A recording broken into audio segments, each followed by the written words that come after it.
जय हिंद दोस्तों, मैं राजकुमार आप सभी का स्वागत करता हूं ज्ञानपीठ जीके पॉइंट के इस यूट्यूब चैनल पर। दोस्तों, उत्तर प्रदेश वीडियो री एग्ज़ाम 2023 जो आपका होने वाला है, उसके लिए जीके का एक और मॉक टेस्ट मैं लेके आया हूं। 50 प्रश्नों का अभ्यास करेंगे इस मॉक टेस्ट में। तो चलिए उत्तर प्रदेश स्पेशल जीके का एक और मॉक टेस्ट मैं शुरू करता हूं। वीडियो एग्ज़ाम और उत्तर प्रदेश में जितने भी एग्ज़ाम आपके होने वाले हैं सभी के लिए, ऐसा नहीं है कि ये सभी उत्तर प्रदेश के एग्ज़ाम के लिए हों। ये जो जीके का सेट है आपको हर एग्ज़ाम में फ़ायदा देगा। तो पहला क्वेश्चन आपकी स्क्रीन पर, भारत में प्रतिवर्ष रिजर्व बैंक ऑफ इंडिया का स्थापना दिवस कब मनाया जाता है? दोस्तों, आरबीआई जो बना था ना, वो 1 अप्रैल 1935 को बना था। तो भारतीय रिजर्व बैंक का जो स्थापना दिवस है वो 1 अप्रैल को होता है। सही जवाब है आपका ऑप्शन सी। ठीक है दोस्तों आरबीआई का वर्तमान मुख्यालय कहाँ पर है? मुंबई में। आरबीआई का वर्तमान मुख्यालय मुंबई में है। और भारत में आरबीआई को बैंकों का बैंक कहा जाता है। भारत का केंद्रीय बैंक आरबीआई है। साथ साथ भारत में विदेशी मुद्रा का जो विनियमन करता है वो आरबीआई करता है। ठीक है। और आरबीआई 2 रुपये से लेकर 10,000 रुपये तक का नोट छाप सकता है, याद रखिएगा दोस्तों। लेकिन आरबीआई कभी भी 1 रुपये का नोट नहीं छापता, क्योंकि 1 रुपये का नोट छापने का काम भारत का जो वित्त मंत्रालय होता है उसका होता है। और 1 रुपये के नोट पर जो है वो किसके साइन होते हैं? 1 रुपये के नोट पर वित्त सचिव के साइन होते हैं, याद रखिएगा। ठीक है दोस्तों चलो एक क्वेश्चन बताइएगा। अभी हाल ही में हमारी सरकार ने कहा कि 2,000 रुपये का नोट ये सर्कुलेशन से बाहर कर दिया जाएगा। ठीक है, तो कमेंट में लिख के बताइएगा कि 2,000 रुपये के नोट का साइज़ कितना है। कमेंट में लिख के बताएं कि 2,000 रुपये के नोट का साइज़ कितना है। ये सर्कुलेशन से बाहर हो जाएगा सितंबर से आपका, तो यही आपको बताना है। ठीक है, चलो एक क्वेश्चन और बताना है आपको। भारत में जो नोट छपता है, जो भाषा वाला कॉलम होता है, इसमें कितनी भाषाएं होती हैं? भारतीय मुद्रा पर या रुपये पर कितनी भाषाएं एक कॉलम में लिखी जाती हैं? आपके सही जवाब क्या होगा? 15 भाषाएं हैं जो भाषा वाला कॉलम है उसमें लिखी जाती हैं। ठीक है, तो ये जरूर बताना कि 2,000 रुपये के नोट का साइज़ कितना है। नेक्स्ट प्रश्न को चलते हैं। यूनेस्को द्वारा वर्ष 2023 के लिए विश्व पुस्तक राजधानी किसे घोषित किया गया है? दोस्तों, सही जवाब होगा आपका ऑप्शन ए, अक्रा। घाना की राजधानी है अक्रा, याद रखिएगा।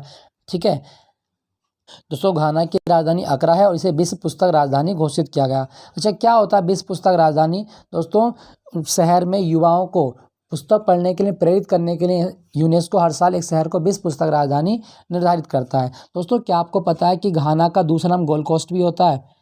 घाना का दूसरा नाम क्या है? घाना को गोल्ड कोस्ट भी कहा जाता है, याद रखना, ये पूछ लेता है आपके एग्जाम में। यूनेस्को का मुख्यालय किस शहर में है? दोस्तों, पेरिस में है। यूनेस्को का मुख्यालय पेरिस में। अच्छा, मैं आपको यहाँ पे एक चीज़ और बता दूँ, आपसे ना एक क्वेश्चन आएगा कि लंदन किस नदी के किनारे है? दोस्तों, लंदन जो है ना, ये टेम्स नदी के किनारे है। ये बहुत आता है दोस्तों एग्जाम में, रेलवे का बड़ा फेवरेट क्वेश्चन है। लंदन कौन सी नदी के किनारे? टेम्स। लाहौर रावी नदी के किनारे है। ठीक है, याद रखिएगा। नेक्स्ट प्रश्न की ओर चलते हैं। इंडियन साइंस कांग्रेस 2023 का आयोजन कहाँ पर हुआ था? दोस्तों, इंडियन साइंस कांग्रेस जो हुई थी ना, ये महाराष्ट्र में हुई थी, नागपुर में। तो इसका सही जवाब क्या होगा? तुकडोजी महाराज नागपुर विश्वविद्यालय, option D. Indian science Congress 2023। दोस्तों, मैं बात करूं साइंस की, अगर आपसे पूछा जाए कि भारत में नेशनल साइंस डे कब मनाया जाता है, तो 28 फरवरी को भारत में नेशनल साइंस डे मनाया जाता है। याद रखिएगा, बड़ा इंपॉर्टेंट है, बहुत आता है एग्जाम में। 28 फरवरी राष्ट्रीय विज्ञान दिवस। ठीक है, नेक्स्ट प्रश्न की ओर चलते हैं।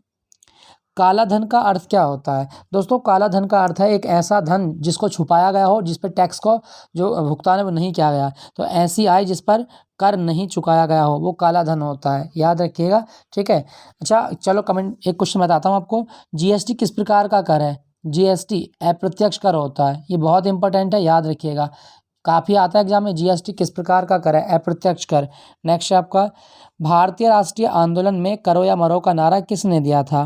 दोस्तों, भारतीय राष्ट्रीय आंदोलन में करो या मरो का नारा ये गांधी जी ने दिया था, ऑप्शन सी इसका सही जवाब है। ठीक है, और करो या मरो का नारा ये गांधी जी ने 8 अगस्त 1942 को जब क्या हुआ था, क्विट इंडिया मूवमेंट, भारत छोड़ो आंदोलन हुआ था, उसके दौरान दिया था। ठीक है, तो करो या मरो का नारा गांधी जी के द्वारा दिया गया। और भारत छोड़ो आंदोलन कब हुआ? 8 अगस्त 1942 में। ठीक है दोस्तों, क्या आपको पता है कि गांधी जी ने कांग्रेस के किस अधिवेशन की अध्यक्षता की थी?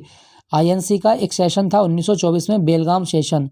और बेलगाम सेशन में गांधी जी जो थे वो कांग्रेस के क्या बने थे? अध्यक्ष बने थे। बेलगाम जो जगह है वो आपकी कर्नाटक में आती है। ठीक है दोस्तों, गांधी जी की ना किताब याद रखिएगा, pathway to God. Pathway to God किसके द्वारा लिखी गई है? तो पाथवे टू गॉड जो है ये गांधी जी की किताब है। ठीक है दोस्तों। और गांधी जी ने किस किताब को अपनी माता कहा है? भगवत गीता को अपनी माता कहा है। याद रखना इसके बारे में, ये भी बहुत इंपॉर्टेंट है।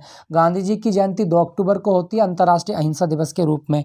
क्लियर दोस्तों। यहाँ पे लिखा गया है शहीद भगत सिंह। भगत सिंह की ना एक किताब याद रखिएगा, एक्चुअल में इनके पत्रों का संग्रह है, why I am atheist. Why I am atheist ये किसके द्वारा लिखा गया पत्रों का संग्रह है? जवाब होगा आपका भगत सिंह का। ठीक है दोस्तों। दोस्तों सुभाष चंद्र बोस की वो याद रखिएगा किताब an Indian struggle. An Indian struggle याद रखना इसके बारे में। और सुभाष चंद्र बोस को नेता की उपाधि किसने दी थी? एडोल्फ हिटलर ने दी थी। नेक्स्ट पर क्यों चलते हैं। लोथल किस राज्य में स्थित है? दोस्तों लोथल, लोथल जो है ना ये सिंधु घाटी सभ्यता का एक बंदरगाह था और ये भोगबा नदी के किनारे आता है।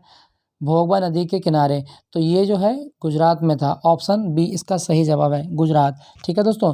दोस्तों मैं बात करूं गुजरात की, तो गुजरात कब बना था? 1 मई 1960 को गुजरात बना था। 1 मई 1960। ठीक है दोस्तों। दोस्तों मैं गुजरात के आपको 3-4 डांस बता देता हूँ जो आपको याद रखने हैं। एक तो आप भवई याद रखिएगा, भवई। भवई गुजरात में होता है, भवई राजस्थान में भी होता है। ठीक है। टिप्पानी नृत्य, टिप्पानी, गरबा डांस, गरबा, डांडिया, डांडिया, ये सारे डांस कहाँ के हैं आपके? गुजरात के। और गुजरात का ना एक बांध भी आप याद रखिएगा, उकई बांध। दोस्तों सूरत में है उकई बांध, तापी नदी पर। ये बहुत आता है ये भी एग्जाम में, तापी नदी पर है गुजरात में। क्लियर दोस्तों।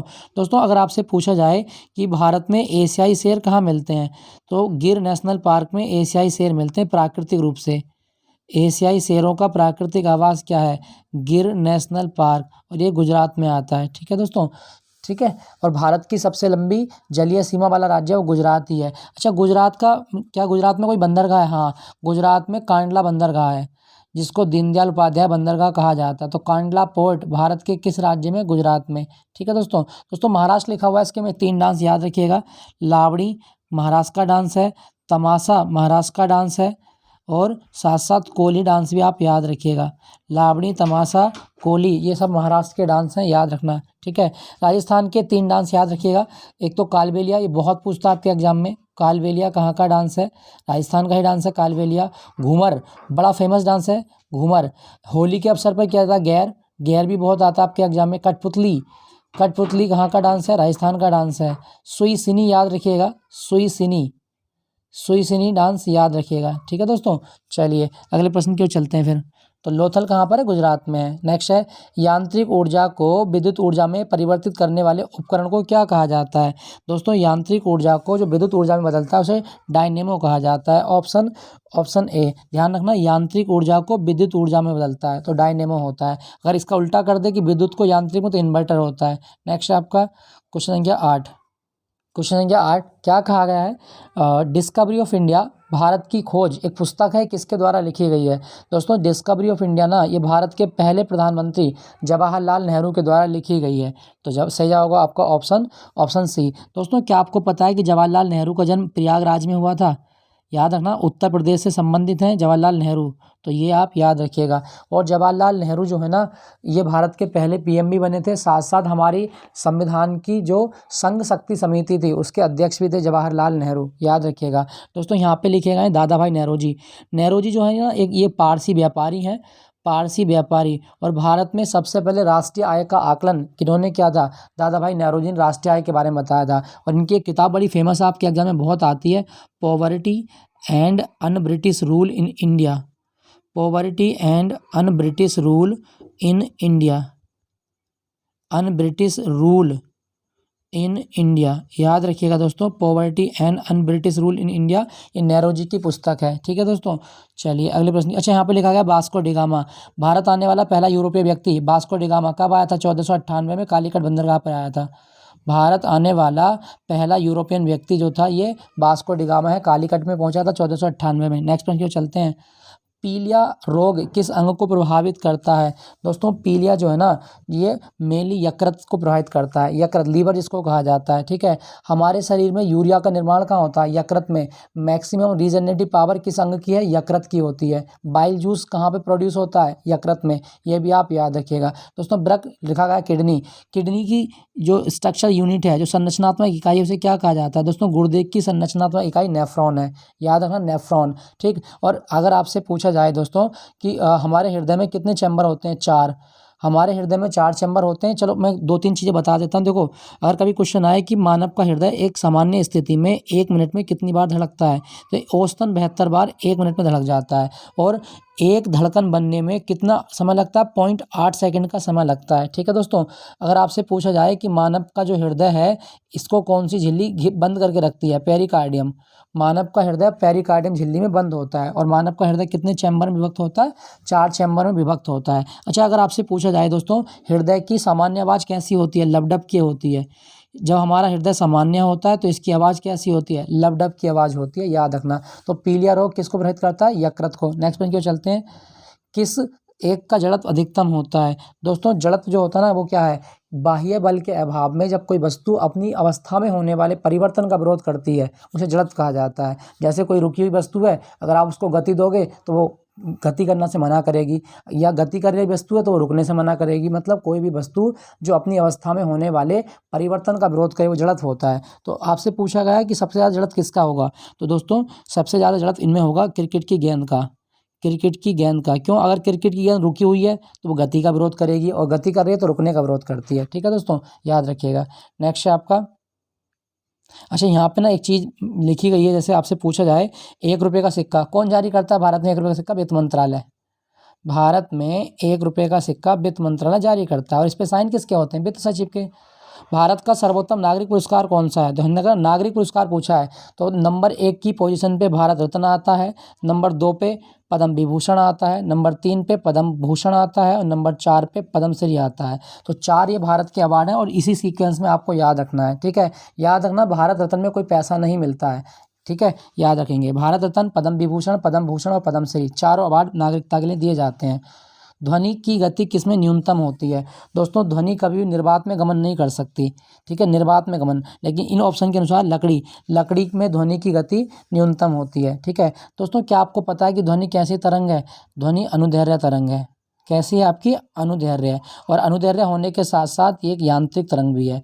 मतलब ध्वनि को चलने के लिए माध्यम की आवश्यकता चाहिए, बिना मीडियम के जो साउंड है वो ट्रेवल नहीं कर सकती। इसी कारण अंतरिक्ष में 2 व्यक्ति नॉर्मल तरीके से बात नहीं कर सकते। क्यों, क्योंकि अंतरिक्ष में माध्यम नहीं है, ध्वनि को चलने के लिए माध्यम चाहिए। दोस्तों क्या आपको पता है कि ध्वनि का प्रभाव मानव के कान पर कितने समय तक रहता है, 1/10 सेकंड तक रहता है। ठीक है, याद रखिएगा। अच्छा, ध्वनि की चाल सबसे ज़्यादा किस में होती है, इस्पात में होती है, स्टील में होती है।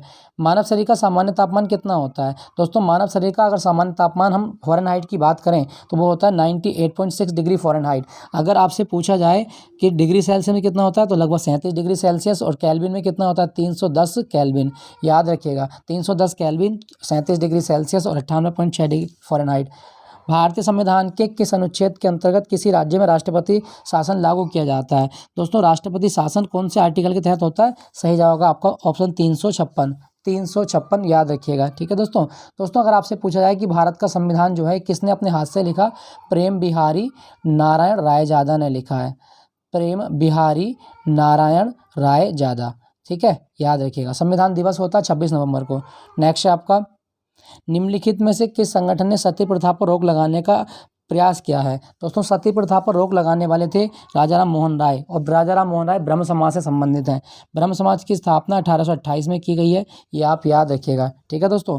अच्छा, यहाँ पे लिखा गया है प्रार्थना समाज। प्रार्थना समाज के संस्थापक कौन है, आत्माराम पांडुरंग। प्रार्थना समाज के संस्थापक कौन थे, आत्माराम पांडुरंग। आर्य समाज दयानंद सरस्वती। आर्य समाज के संस्थापक कौन है, दयानंद सरस्वती। बाकी रामकृष्ण मिशन आप जानते हैं, स्वामी विवेकानंद। तो सती प्रथा पर ब्रह्म समाज ने रोक लगाई है। नेक्स्ट आपका, निम्नलिखित में से कौन सा अवसंचरणीय रोग है। अवसंचरणीय रोग का मतलब क्या, कि ये संक्रमण रोग होता है, मधुमेह। असंरचनीय मतलब ये एक व्यक्ति से दूसरे व्यक्ति में नॉर्मल तरीके से नहीं फैल सकता। मधुमेह। डायबिटीज़ होती है। डायबिटीज़ क्या होता है कि ग्लूकोज की मात्रा जब आपके ब्लड में बढ़ने लगेगी तो उसको डायबिटीज़ बोलते हैं। ठीक है, याद रखिएगा। और डायबिटीज़ जो है ना इंसुलिन हार्मोन की कमी से होता है। ये जो मधुमेह रोग है, अगर आपकी बॉडी में इंसुलिन हार्मोन की मात्रा कम हो जाए तो इसकी कमी से हो जाता है, और मेनली ये पैनक्रियाज में होता है। ठीक है, याद रखिएगा। नेक्स्ट आपका, निम्नलिखित में से कौन भारतीय संविधान की प्रारूप समिति के अध्यक्ष थे, दोस्तों भारतीय संविधान की जो ड्राफ्टिंग कमेटी थी इसके अध्यक्ष थे doctor B R Ambedkar. Option D इसका सही जवाब है। ठीक है दोस्तों, बी आर अम्बेडकर की किताब याद रखिएगा, वेटिंग फॉर वीज़ा, बड़ी इंपॉर्टेंट किताब है वेटिंग फॉर वीज़ा। ये किसके द्वारा लिखी गई है? तो डॉक्टर बी आर अम्बेडकर के द्वारा लिखी गई है वेटिंग फॉर वीज़ा। तो वेटिंग फॉर वीज़ा अम्बेडकर की। दोस्तों क्या आपको पता है कि अम्बेडकर की समाधि का नाम क्या है? अम्बेडकर की समाधि का नाम चैत्य भूमि है। क्या है? चैत्य भूमि, और ये मुंबई में आती है आपकी, ठीक है दोस्तों, याद रखिएगा। और अम्बेडकर जो है ना, ये भारत के पहले व्यक्ति थे जिन्हें स्वतंत्र भारत में भारत का पहला कानून मंत्री बनाया गया था। तो भारत के पहले कानून मंत्री आज़ाद भारत में कौन थे? Doctor B R Ambedkar. Next point की ओर चलते हैं। महात्मा गांधी के राजनीतिक गुरु कौन थे? दोस्तों सही जवाब है आपका ऑप्शन ए, गोपाल कृष्ण गोखले को महात्मा गांधी का राजनीतिक गुरु माना जाता है, ठीक है दोस्तों। और गोपाल कृष्ण गोखले ने ना सर्वेंट्स ऑफ इंडिया सोसाइटी की स्थापना की थी। Servant of India society, servant of India society की स्थापना किसने की? गोपाल कृष्ण गोखले ने की थी, ये भी आप याद रखिएगा, ठीक है दोस्तों। चलिए, अच्छा यहाँ पे लिखा गया है बाल गंगाधर तिलक। दोस्तों बाल गंगाधर तिलक जो है ना, इन्हें भारतीय अशांति का जनक कहा जाता है, वैलेंटाइन सरोल ने कहा। और इनकी एक किताब बड़ी फेमस है, गीता रहस्य। गीता रहस्य पुस्तक किसने लिखी है? बाल गंगाधर तिलक ने। और एक और इनकी किताब याद है ना, द ओरियन। द ओरियन पुस्तक किसके द्वारा लिखी गई? बाल गंगाधर तिलक के द्वारा ओरियन पुस्तक लिखी गई है। नेक्स्ट है आपका, क्षेत्रफल की दृष्टि से भारत का सबसे बड़ा राज्य कौन सा है? दोस्तों क्षेत्रफल की दृष्टि से सबसे पहले नंबर पे आएगा राजस्थान, दूसरे नंबर पे मध्य प्रदेश, तीसरे पे महाराष्ट्र, चौथे पे अपना उत्तर प्रदेश। इसी सीक्वेंस में आपको याद रखना है। क्षेत्रफल की दृष्टि से भारत का सबसे बड़ा राज्य है राजस्थान, उसके बाद मध्य प्रदेश, फिर महाराष्ट्र, फिर उत्तर प्रदेश का स्थान आता है, ठीक है दोस्तों। अगर आपसे जनसंख्या के बारे में पूछे तो सबसे ज़्यादा जनसंख्या वाला राज्य है यूपी, यूपी के बाद में महाराष्ट्र, महाराष्ट्र के बाद में बिहार, और बिहार के बाद में पश्चिम बंगाल। ये 4 राज्य आपको याद रखने हैं, जनसंख्या का क्रम है, ठीक है। जनसंख्या के क्रम में यूपी, फिर महाराष्ट्र, फिर बिहार, फिर पश्चिम बंगाल। नेक्स्ट है आपका, गारो खासी जयंतिया पहाड़ियाँ किस राज्य में है? दोस्तों गारो खासी जयंतिया पहाड़ियाँ ये मेघालय में मिलेंगी। ऑप्शन ए इसका सही जवाब है, ठीक है दोस्तों। मेघालय कब बना था? 21 जनवरी 1972 को, 21 जनवरी 1972 को। दोस्तों क्या आपको पता है कि मेघालय की राजधानी शिलोंग है, और मेघालय की सबसे ऊंची चोटी का नाम भी लुम शिलोंग है, ठीक है। मेघालय की सबसे ऊंची चोटी लुम शिलोंग, और लुम शिलोंग यानी कि शिलोंग को पूर्व का स्कॉटलैंड कहा जाता है, याद रखना, पूर्व का स्कॉटलैंड जवाब होगा। शिलोंग को कहा गया। मेघालय बादलों का घर कहा जाता है। मेघालय के 2 डांस आप याद रखिएगा, एक आपका लाहो, बड़ा फेमस डांस है लाहो, लाहो डांस कहाँ का? मेघालय का। और एक याद ना चाँद शुक नृत्य। तो चाँद शुक नृत्य ये आपका मेघालय में होता है। मेघालय का एक नेशनल पार्क याद ना, Nokrek national park. Nokrek national park Bharat के किस राज्य में है? तो Nokrek national park Meghalaya में है। नेक्स्ट में क्यों चलते हैं। अच्छा यहाँ पे लिखा है मणिपुर। मणिपुर में ना एक झील याद है ना, लोकटक झील। पूर्वोत्तर भारत में जो लोकटक झील है वो मणिपुर में आती है, और लोकटक झील पर कैबुल लामजाओ नेशनल पार्क भी है। त्रिपुरा की बात करूँ, त्रिपुरा में राजबरी नेशनल पार्क याद रखिएगा। राजबरी नेशनल पार्क भारत में कहाँ पर है? त्रिपुरा में है। असम में तो बहुत सारे हैं, काजीरंगा है, मानस है, औरांग है, नामेरी है, दिब्रू सैखोवा है, बहुत सारे हैं, ठीक है। गारो खासी जयंती मेघालय में। भारत का सबसे ऊंचा झरना कौन सा है? भारत का सबसे ऊंचा झरना, सही जवाब है आपका ऑप्शन, अच्छा किस नदी पर है? सारावती नदी पर। भारत का सबसे ऊंचा झरना सारावती पर, और इसका नाम है कुंचिकल। भारत का सबसे ऊंचा झरना कुंचिकल है, और ये शरावती नदी पर बनाया गया है, ठीक है, याद रखिएगा। भारत का सबसे ऊंचा झरना कुंचिकल है, और ये शरावती नदी पर बनाया गया है, याद रखना दोस्तों। यहाँ पे नदी लिखी गई है कावेरी। कावेरी नदी पर एक झरना है शिवा समुद्रम। शिवा समुद्रम जलप्रपात किस नदी पर है? तो कावेरी नदी पर है, याद रखना। और कावेरी नदी दक्षिण भारत की गंगा कहलाती है। दक्षिण भारत की गंगा किसे कहा गया है? कावेरी नदी को दक्षिण भारत की गंगा कहा जाता है। क्लियर हुआ? चलिए अगले प्रश्न की ओर चलते हैं। तुलबुल जल विद्युत परियोजना जम्मू कश्मीर में है दोस्तों, और ये आपकी झेलम नदी पर है, ठीक है। ऑप्शन सी इसका सही जवाब है। तुलबुल जल विद्युत परियोजना झेलम नदी पर है, जम्मू कश्मीर में। क्या आपको पता है कि झेलम नदी कौन सी झील से निकलती है? बेरीनाग झील से निकलती है। बेरीनाग झील या शेषनाग झील के पास से निकलती है झेलम नदी, और झेलम नदी को बितस्ता कहा जाता है। क्या बोलते हैं? बितस्ता। बितस्ता नाम है झेलम नदी का, ठीक है दोस्तों यहाँ पे लिखा गया आपका सतलज नदी। सतलज नदी ये तिब्बत से भारत में आती है, तिब्बत से, और हिमाचल प्रदेश में एंटर करेगी शिवकिला दर्रे से। तो भारत में सतलज नदी जो है ये कौन से दर्रे से होकर प्रवेश करती है? तो सिपकिला दर्रे से प्रवेश करती है, याद रखना। ठीक है दोस्तों। अच्छा चलो एक क्वेश्चन बता देता हूँ आपको, अगर आपसे क्वेश्चन आए, पोटामोलॉजी क्या होता है? पोटामोलॉजी क्या है? दोस्तों नदियों का अध्ययन पोटामोलॉजी कहलाता है, याद रखना। चलिए नेक्स्ट आपका, silent valley national park Bharat के किस राज्य में है? ऑप्शन ए केरल राज्य में है साइलेंट वैली नेशनल पार्क। इसका नाम साइलेंट वैली क्यों पड़ा? क्योंकि इसमें आवाज़ करने वाले जो कीड़े होते हैं ना, कीट पतंगे, वो नहीं मिलते, और ये पश्चिमी घाट पे आता है, पश्चिमी घाट पे आता है, याद रखना। दोस्तों केरल का ना एक टाइगर रिजर्व याद रखिएगा, Periyar tiger reserve. Periyar tiger reserve ये कहाँ पर है? तो ये आपका केरल में है। ठीक है दोस्तों। अच्छा केरल के बारे में मैं इसके 3 डांस आपको बता देता हूँ। तो 3 डांस क्या बताऊँ? किसी भी डांस में यदि आपको कली शब्द दिखाई दे, कली शब्द या तो लिखेगा इस तरह से या लिखेगा इस तरह से, कथकली, कोलकली, पुलिकली, मरगम कली, परिचा कली, कैकोटिट कली। ठीक है, कली वाले जितने भी डांस होते हैं वो सारे केरल के डांस होते हैं। बिल्कुल तुक्का मारने का तरीका बता रहा हूँ। कली के वाले जितने भी डांस हैं, जैसे कथकली, कोलकली, पुलिकली, परिचा कली या मरगम कली, कैकोटिट कली, सारे कली वाले डांस केरल के होते हैं। ठीक है। थय्यम याद रखिएगा, थय्यम कहाँ का डांस है? केरल का डांस है। और एक याद रखना मोहिनी अट्टम, मोहिनी अट्टम कहाँ का डांस है? केरल का ही डांस है। ठीक है। और भारत में केरल में सबसे ज़्यादा प्राकृतिक रबर होती है, याद रखिएगा। अच्छा केरल का ना एक शहर आपका कोचीन, कोचीन को अरब सागर की रानी बोलते हैं, तो अरब सागर की रानी कोचीन। और भारत में मसाला बोर्ड का मुख्यालय कोचीन शहर में ही है। ठीक है। भारत में मसालों का बगीचा केरल को बोलते हैं। केरल की राजभाषा याद रखिएगा मलयालम। मलयालम किस राज्य की राजभाषा है? केरल। भारत में कितने राज्य हैं? 28। और कितने केंद्रशासित प्रदेश हैं? 8, याद रखिएगा। सरिस्का पक्षी विहार कहाँ पर है? दोस्तों सरिस्का पक्षी विहार जो ये राजस्थान में आता है, ऑप्शन सी इसका सही जवाब है, राजस्थान में। ठीक है। राजस्थान में आपको एक टाइगर रिजर्व याद रखना है, रामगढ़ बिसधारी, रामगढ़ बिसधारी टाइगर रिजर्व, ये कहाँ पर है? दोस्तों रामगढ़ बिसधारी ये बूंदी जिले में आता है, राजस्थान में, रामगढ़ बिसधारी टाइगर रिजर्व। और राजस्थान में ना केवलादेव पक्षी विहार भी है, केवलादेव पक्षी विहार ये भी राजस्थान में है। ठीक है दोस्तों। दोस्तों यहाँ पे लिखा गया पक्षी, क्या आपको पता है पक्षियों के हृदय में कितने चैम्बर होते हैं? 4 चैम्बर होते हैं। और पक्षियों का अध्ययन ऑर्निथोलॉजी कहलाता है। क्या कहलाता है? ऑर्निथोलॉजी कहलाता है। ठीक है, याद रखना। अच्छा भारत का बर्डमैन कौन है? सलीम अली। भारत का बर्डमैन कौन है? सलीम अली को भारत का बर्डमैन कहा जाता है, याद रखिएगा, इंपॉर्टेंट है। सल्तनत काल के किस शासक को लाख बख्श कहा जाता है? तो लाख बख्श की उपाधि मिली है कुतुबुद्दीन ऐबक को। ठीक है, कुतुबुद्दीन ऐबक। और ये किसका गुलाम है? मोहम्मद गोरी का गुलाम है। ठीक है, कुतुबुद्दीन ऐबक। और इसने कुतुब मीनार की नींव रखी है, ये भी आप याद रखना। यहाँ पे लिखा गया है बलबन। बलबन दोस्तों इसने अपने आप को जिल्ले इलाही घोषित किया है, ये अपने आप को जिल्ले इलाही कहता है, शैडो ऑफ गॉड, भगवान का प्रतिबिंब अपने आप को कहता है, याद रखिएगा। ठीक है दोस्तों।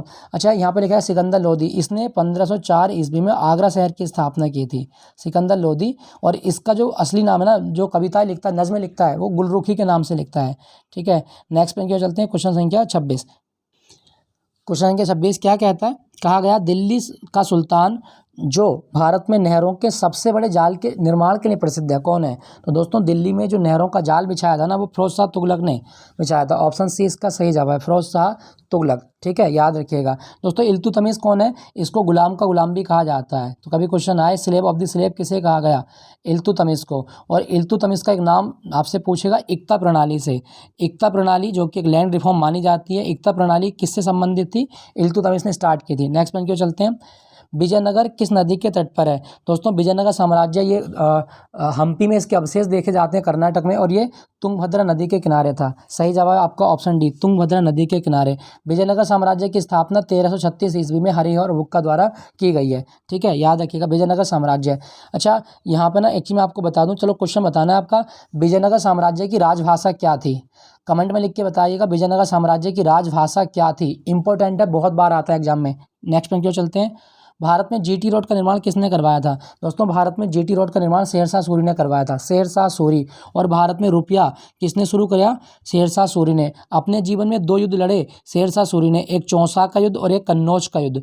दोस्तों चौसा का युद्ध जो हुआ था 1539 में हुआ, इसमें भी शेरशाह की जीत हुई। और कन्नौज का युद्ध जो हुआ था ये 1540 में हुआ, इसमें भी शेरशाह की जीत होती है। हुमायूं के साथ दोनों युद्ध हुए हैं शेरशाह सूरी के। और शेरशाह सूरी के बचपन का नाम फरीद है। क्या है इसका बचपन का नाम? फरीद। याद रखिएगा। यहाँ पे लिखा गया आपका अशोक। अशोक को देवनाम प्रियदर्शी कहा जाता है। मौर्य वंश का राजा है अशोक। आईने अकबरी पुस्तक के लेखक कौन है? सही जवाब है आपका ऑप्शन ए, अबुल फजल। अबुल फजल ने लिखी है आईने अकबरी। दोस्तों अमीर खुसरो, भारत का तोता किसे कहा जाता है? पैरट ऑफ इंडिया किसे कहा गया? अमीर खुसरो को पैरट ऑफ इंडिया कहा जाता है। और अमीर खुसरो ने तबला का आविष्कार किया था। तबला तबला और सितार का आविष्कार अमीर खुसरो ने ही किया है। ठीक है, इसने 7 से ज़्यादा जो सुल्तान है उनका काल देखा है। नेक्स्ट प्रश्न की ओर चलते हैं। प्रकाश वर्ष किसका मात्रक है? सही जवाब है दूरी का। सूर्य का प्रकाश एक साल में जो दूरी तय करता है उसे प्रकाश वर्ष कहा जाता है। तो प्रकाश वर्ष दूरी का मात्रक होता है। और 1 लाइट ईयर बराबर 9.46 गुणा 10 की पावर 15 मीटर होता है। याद रखिएगा। ठीक है दोस्तों, चलिए अगले प्रश्न की ओर चलते हैं। सूर्य पर ऊर्जा का निर्माण किस कारण से होता है? सही जवाब है आपका ऑप्शन बी, नाभिक के संलयन की क्रिया से सूर्य में लगातार ऊर्जा बनती है।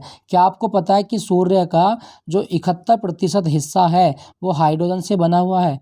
सूर्य का 71% हिस्सा हाइड्रोजन से बना है और लगभग 26% हिस्सा हीलियम से बना है।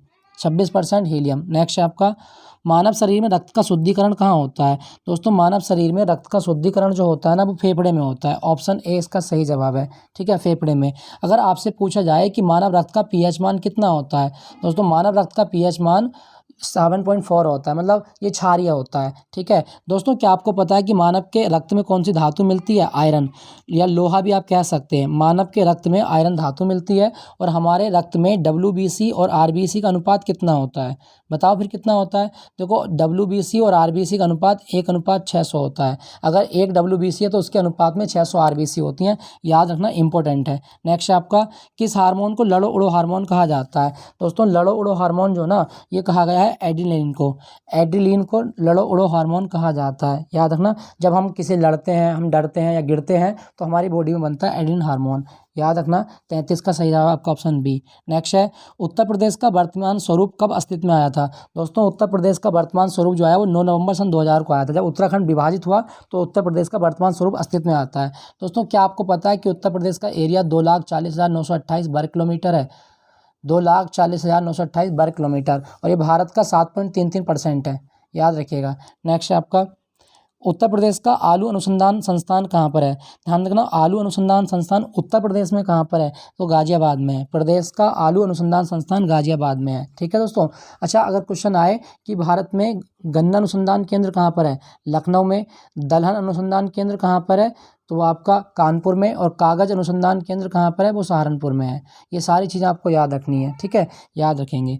अच्छा, अगर सिंपल क्वेश्चन कह दे कि भारत का आलू अनुसंधान केंद्र, तो शिमला में है।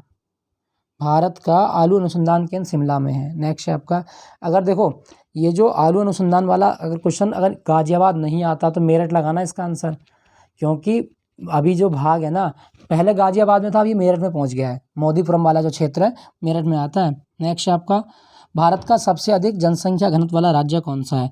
सबसे अधिक जनसंख्या घनत्व ये बिहार का है। ऑप्शन सी इसका सही जवाब है। ठीक है, बिहार का।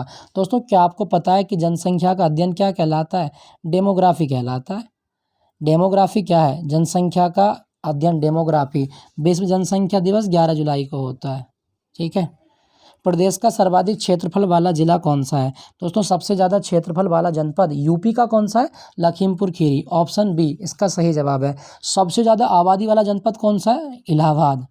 आबादी के मामले में इलाहाबाद और क्षेत्रफल के मामले में लखीमपुर खीरी। नेक्स्ट है आपका, उत्तर प्रदेश का राजकीय पशु क्या है? ऑप्शन बी बारहसिंगा।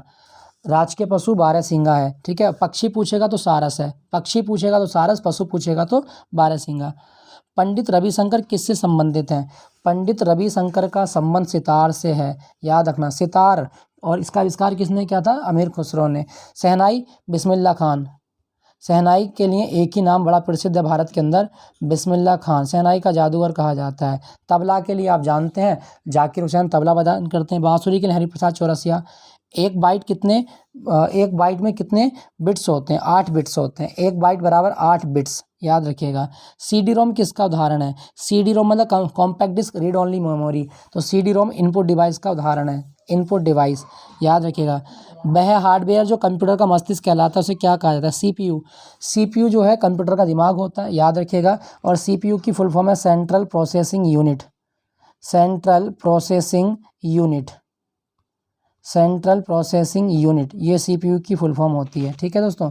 अच्छा, सीपीयू में ना एक भाग होता है आपका एएलयू, सीपीयू का एक भाग है एएलयू, कंप्यूटर जो भी गणितीय गणनाएं करता है वो एएलयू में होती हैं। नेक्स्ट आपका आधुनिक कंप्यूटरों का लघु रूपण निम्नलिखित में से किसके द्वारा होता है? दोस्तों आधुनिक कंप्यूटर में लघु रूपण जो होता है ना वो परिपथ चिप्स के द्वारा होता है, आईसी चिप के द्वारा होता है। नेक्स्ट आपका सीपीयू में क्या होता है? अच्छा, सीपीयू में क्या होता है? तो सीपीयू में एक कंट्रोल यूनिट होती है और एएलयू होता है। ऑप्शन बी इसका सही जवाब है, एक कंट्रोल यूनिट और एक arithmetic logic unit, ALU. Communication logical operation कौन करता है? तो दोस्तों कम्युनिकेशन और लॉजिकल ऑपरेशन कौन करता है? आपके सही जवाब क्या होंगे?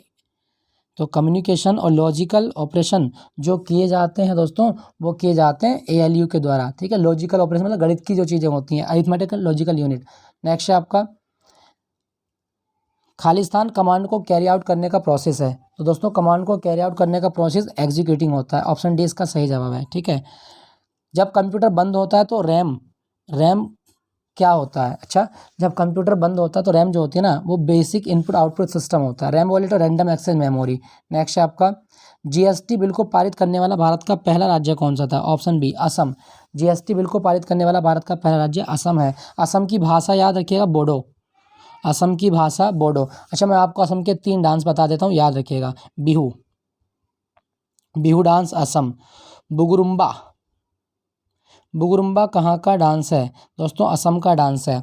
और तबल चोंगली, तबल चोंगली कहाँ का नृत्य है? असम का डांस है तबल चोंगली। क्लियर दोस्तों। और एक और याद रखिएगा झूमुर, चाय के बागानों में काम करने वाली महिलाएं करती हैं झूमुर। नेक्स्ट प्रश्न की ओर चलते हैं। निम्नलिखित में से कौन सा जीव आहार श्रृंखला बनाता है? मतलब फूड चेन में कौन सी चीज़ें आती हैं? देखो फूड चेन में ना घास आएगी, घास को बकरी, बकरी को मानव। Option B.